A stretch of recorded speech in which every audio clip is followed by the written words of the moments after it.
셀라라는 말은 높이 든다인데요. 다윗은 찬양을 참 좋아하지 않습니까?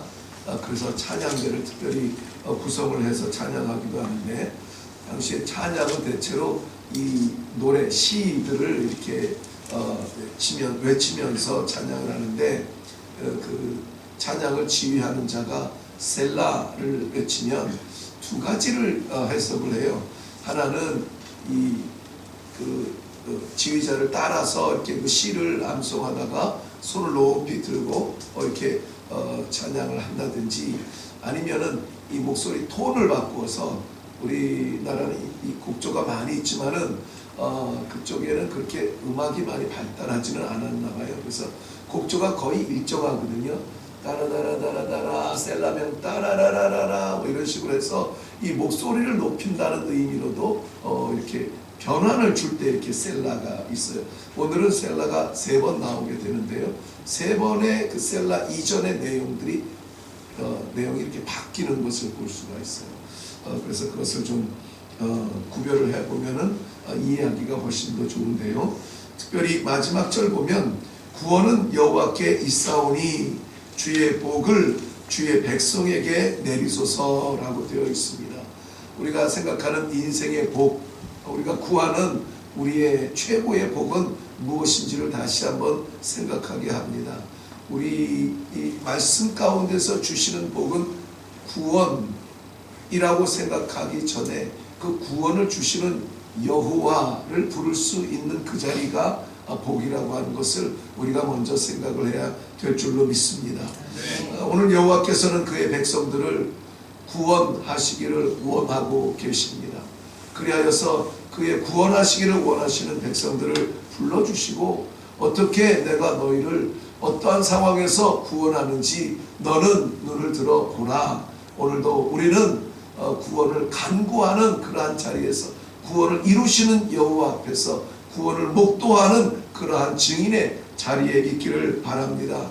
오늘 우리는 말씀을 통하여서 여호와께서 그의 백성들을 어떻게 구원하시는지 그 구원의 방편들을 보게 됩니다. 본문의 내용은 제목이 기록되어져 있죠. 그 위에 3편 제목을 이렇게 기록하고 있습니다. 다윗이 그의 아들 압살롬을 피할 때에 지은 시다, 이렇게 되어 있습니다. 압살롬은 그의 아들이랍니다. 근데 그 아들을 피해서 도망하던 때에 기록을 하고 있다, 적은 시다라는 것입니다. 이것은 그 사무엘하 15장의 내용을 근거로 하고 있습니다. 압살롬은 다윗 왕의 3번째 아들이에요. 장남은, 첫째 아들은 암논이라는 아들입니다. 그런데 암논과 이 압살롬은 배다른 이복 형제예요. 다윗에게 부인이 여럿이 있기 때문에 배다른 이복 형제인데, 이 압살롬에게는 사랑하는 동생이 있었어요.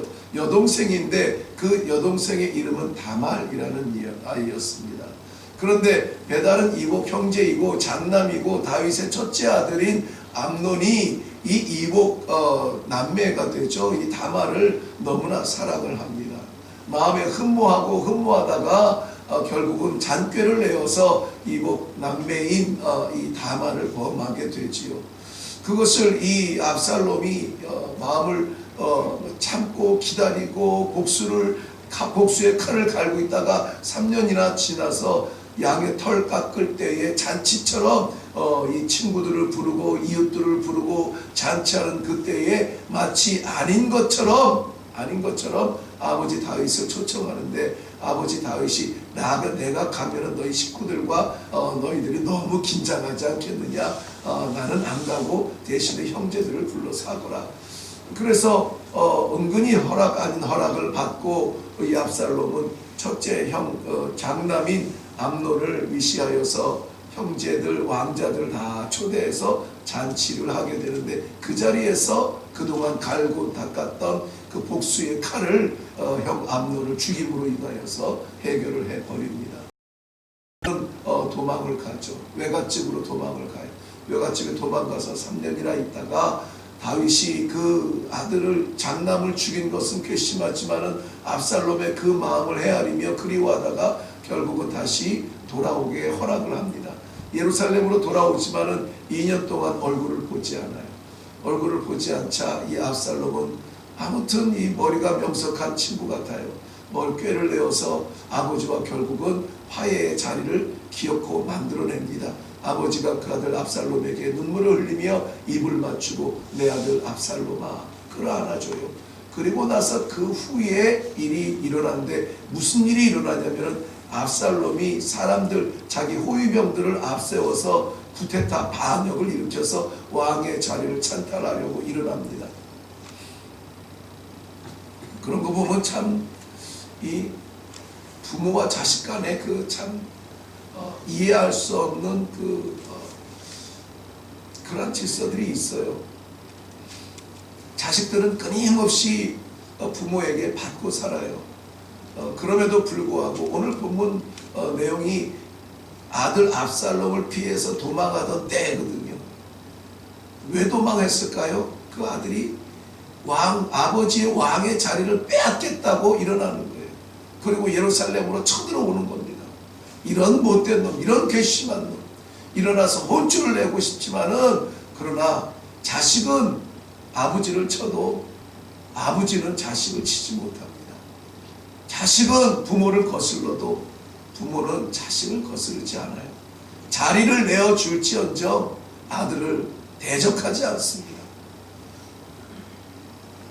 압살롬은 예루살렘을 점령합니다. 그런데 오늘 본문에 보면은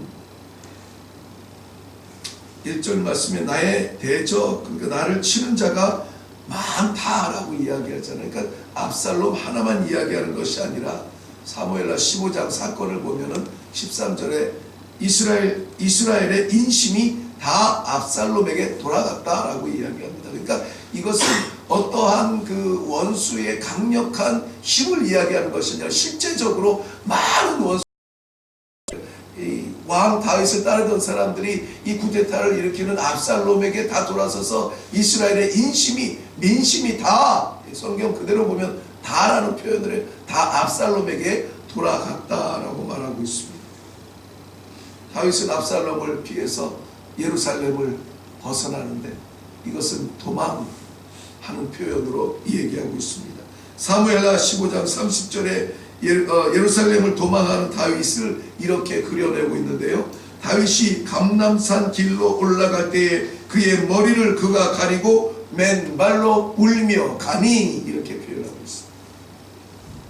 바로 직전까지 왕이었던 다윗이 아들이 그 왕의 자리를 빼앗으려고 반역을 일으키니 그 머리를 가렸다는, 스스로 머리를 가렸다는 것은 이것은 수치의 극치이죠. 수치의 극치를 경험하면서 울며 통곡을 하며 안 그렇겠습니까? 통곡하며 맨발로 왕의 행차는 말이나 나귀를 타야 돼요. 맨발로 감람산 길로 향하여서 도망하는 그러한 비참한 모습을 보여주고 있는 것입니다. 아들 압살롬의 반역에 도망하는 아버지 다윗 상상이나 갑니까? 그 도망길에 기록한 오늘 시편 3편이에요. 그런데도 불구하고 다윗은 그 인생길의 그 많은 굴곡마다 늘 변함없이 하나님을 찾았던 그 마음으로 하나님 앞에 지금 쏟아놓는 겁니다. 쓰라린 마음을 내려놓고 기록하고 있는 것입니다. 사랑하는 성도 여러분, 이런 경험 해보셨습니까? 아들의 반역을 경험해 보셨나요? 그것도 그저 재산 내놓으라는 정도의 반역이 아니라 왕의 자리를 내놓으라고 쿠데타를 일으키는 그 아들을 바라보는 그 심정이 어땠을까요? 심지어 그 아들은 아버지를 더 이상 아버지로 여기지 않습니다. 보통 나라와 나라 간의 전쟁이 일어나면 그 왕의 기세를 꺾기 위하여서 왕후들을 범하는 그러한 경우가 있는데 이 아들이 예루살렘에 쳐들어와서 아버지의 부인들 왕후들을 범하는 그러한 죄를 짓게 되는 남자, 본의 알면서 도망하는 왕의 쓰라린, 그야말로 통곡의 마음을 쏟아놓는 그 글이 오늘 시편 3편이에요. 그 중에서도 그는 잃지 아니하고 여호와의 구원하심을 간절히 바라보고 있는 것입니다. 하나님께서는 그의 백성들을 구원해 주십니다. 오늘 4절 말씀에 보면은 내가 나의 목소리로 여호와께 부르짖으니 그의 성산에서 응답하시는도다 그랬습니다. 부르짖는 자에게 응답하시는 여호와 우리 아버지이십니다. 우리의 부르짖는 그 심령이, 사정이, 환경이 어떤지 알지 못해요. 그런데 성경은 그렇게 기록하고 있어요. 여호와께 부르짖으니 여호와께서 응답하신다는 것입니다. 다윗은 위기를 많이 만났습니다. 그러나 위기를 만날 때마다 잊지 않는 것이 있었어요. 여호와께 부르짖는 것이었습니다. 사무엘상 27장 이후에 보면은 다윗이 블레셋 땅에 거하게 된 배경이 나옵니다. 사울 왕 그 죽음의 칼을 피해서 도망하다가 이제는 블레셋 땅까지 도망가요. 블레셋 왕의 허락을 받고 시글락이라고 하는 성에 들어가서 그를 쫓던 사람들과 함께 살 수가 있게 되잖아요. 그런데 블레셋과 이스라엘이 전쟁을 하게 됩니다. 어느 편을 들어야 될까요? 이제까지 내 목숨을 보호해주고 살려주고 시글락 성을 허락한 블레셋 왕 앞에 나아가서 나도 이 전쟁에 참여해서 왕의 도움이 되기를 원합니다. 그런데 그의 신하들이 반대를 해요. 언제든 돌아설 수 있는 저 사람, 우리가 이스라엘하고 전쟁을 하고 있는데 자기 민족을 배반하겠습니까? 우리랑 전쟁할 수 없습니다. 돌려보냅니다. 터벅터벅 시글락으로 돌아오는데 출정했던 그 사이에 아말렉군이 쳐들어와서 시글락을 완전히 불태우고 부인들과 아내들은 다 포로로 잡아가고 재산들은 다 끌고 가고 집은 불태우고, 이런 암담한 환경을 보니까는 이제까지 우리가 당신을 따라갔는데 당신을 따라온 결과가 이겁니까? 집은 불타고 아내와 아이들은 포로로 끌려가고 남은 재산이 어디 있습니까? 다윗을 따랐던 그 부하들도 돌을 들어서 다윗을 치려고 위기를 만납니다. 세상에 목숨 걸고 이제까지 나와 동거동락했던 나의 부하들이 자기의 재산들과 가족들을 잃었다고 돌을 들어서 나를 치려고 하는 그러한 위기의 순간에도 다윗이 잃지 않은 것이 있었어요. 하나님께 절하고 부복하고 머리를 땅에 대고 하나님 앞에 기도합니다. 어찌해야 됩니까? 어찌해야 됩니까?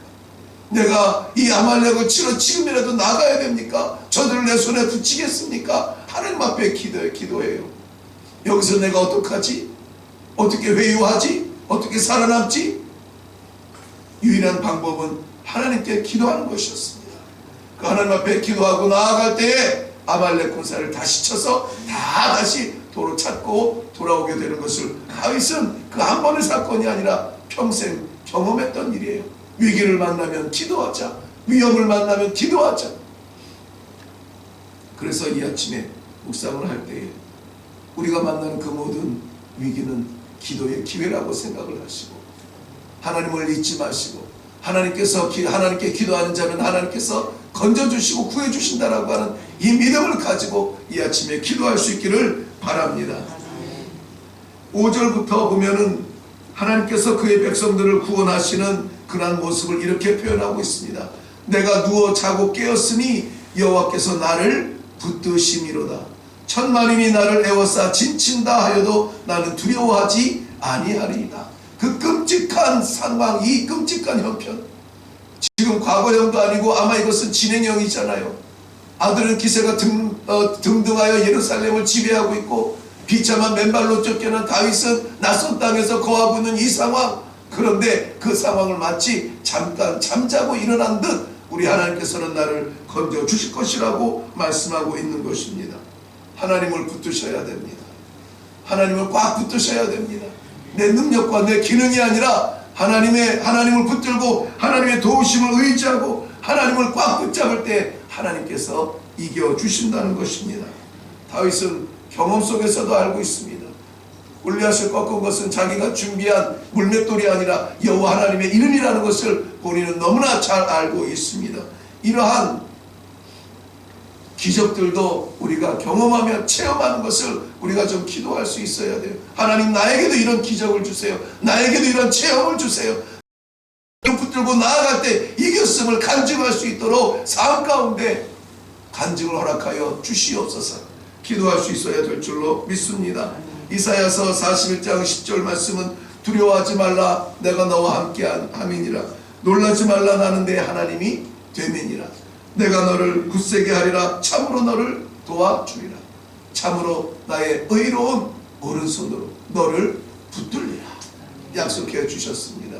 우리 하나님께서 붙들어 주시면 됩니다.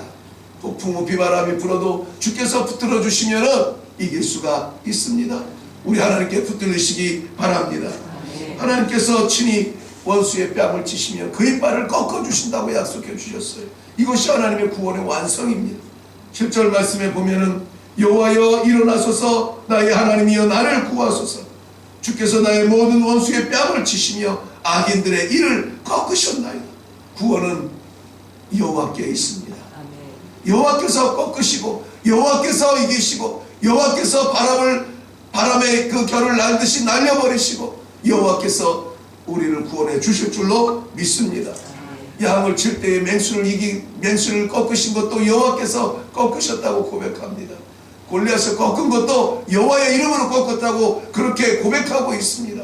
사울의 죽음의 창을 피한 것도 하나님께서 꺾어주셨다고 말씀하고 있습니다.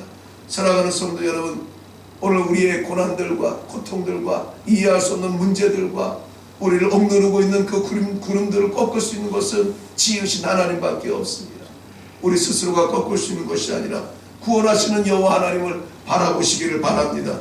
우리의 고집도 꺾어주시고 우리의 교만도 꺾어주시고 우리를 누르고 있는 문제도 꺾어주시고 고난도 꺾어주시고 우리의 질병의 가시도 꺾어주시고 이스기야를 죽음의 질병 가운데서 그 질병을 꺾으시고 연장해 주신 그 하나님이 오늘도 우리 하나님이라면 우리의 모든 연약함을 꺾어주사 강력함으로 다시 서게 하여 주시옵소서. 기도하는 이 아침이 되기를 주님의 이름으로 축원합니다. 기도하겠습니다.